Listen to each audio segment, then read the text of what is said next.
Hi everyone, I am Manish Kumar S from Civil Department, Sri Venkateswara Engineering College, and today my topic is administrative approval tenders, its process, precautions, security deposit, breach of contract, suspension of work.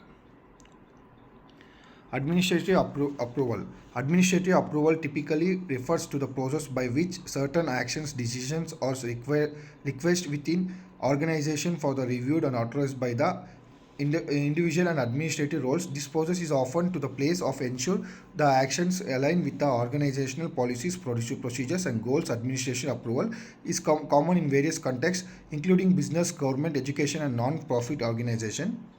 Key points of the administrative approval include authorization process. Authorization administration approvals involves seeking permission of the clearance for the individual in administrative position before carrying out the certain activities. Could the projects or expenditures, policies, changes, or other significant actionals.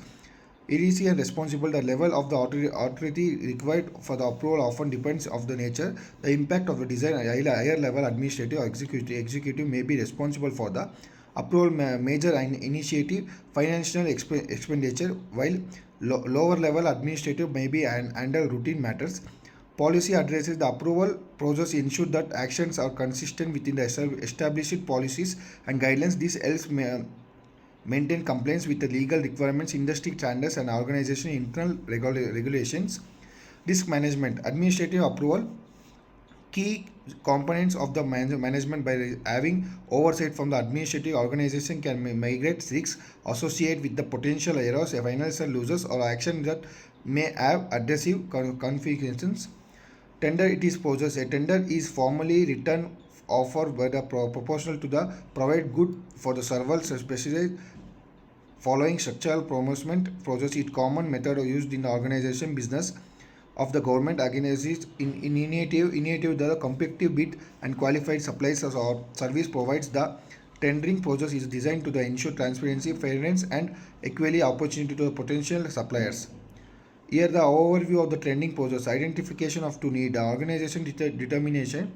Identify need goods and services. This could be project and supply of products of provision and specific services. Development of tender documents. The organization create detailed tender documents included the requested for the tender, invitation and tender. The document outline the project of the requirements including the specification, terms and conditions, evaluation criteria and suspension instruction.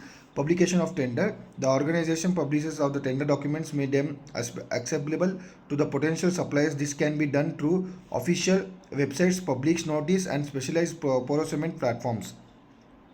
Pre-qualification. Pre-qualification is process used in the procurement and business to the assess it to evaluate the qualifications, capability, and suitability of the potential suppliers and contract viewing before inviting them to submit formal bids and proposal. The goal of the pre-qualification to ensure that the qualified and capable vendors and invite the participate in the competitive bidding process, streaming the selection of the suppliers, minimizing the to risk, awarding the contracts to enter the maybe no meet the necessity criteria.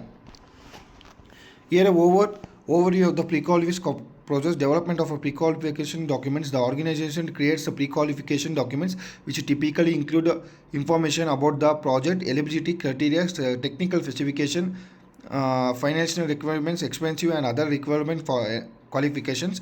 Announcement of the invitation. The pre-qualification process is announced in the invitation and extended to the potential supplies and contracts to expenditure their interest in participating. This is often done through the public notice and official website to specify the procurement platforms. Submission of the pre-qualification documents. Interested suppliers or the contractors submit these qualifications or providing information for the qualification, experience, financial stability, technical appetence and other relevant capability. Security deposit. A security deposit is a final arrangement in which the party, often tender contractor, provide a sum of the another party, typical and landlord services provide a project of the security and against potential risk and breaches of contract. Potential risk ensuring the funds available in the party providing the deposit files to the fulfill their obligations and causes damage. Here the common context in the security which deposit or the rental agreement, residential and commercial, rental deposit leasing in the arrangement. Landlords often require tenants to pay security deposit acts as potential protection to the landlord in the case of tenants cash damages property, wallets and term of the lease of a failed parent in the tenant fulfill the obligations. The deposit typically return to the end of the lease term. Business contract perform bonds in a business contract, particularly in the construction of the service arguments. A security deposit of the performance may be required. This will ensure the contractor service provider completely the project fulfills the construction obligations, which if there are delay, breaches and sub performance recipient can be security deposit to the over loss and additional expenses. Breach of the contract. Breach contract occurs when the party legally binding agreement fails to fulfill the obligations specified to contract and contractor legal enforcement agreement. The conditions governing them relationship their agreements can be rating by the writer contractor generally to the insurer office. Suspension of the work context is a contractor agreement refers to the temporary information performance of the contracted work. This is situation or arises various reasons and it addressed by the terms of the condition as contractor. Suspension of the work is initiated by the either party involved and the contractor may be a result or external beyond the contract of the parties. Thank you.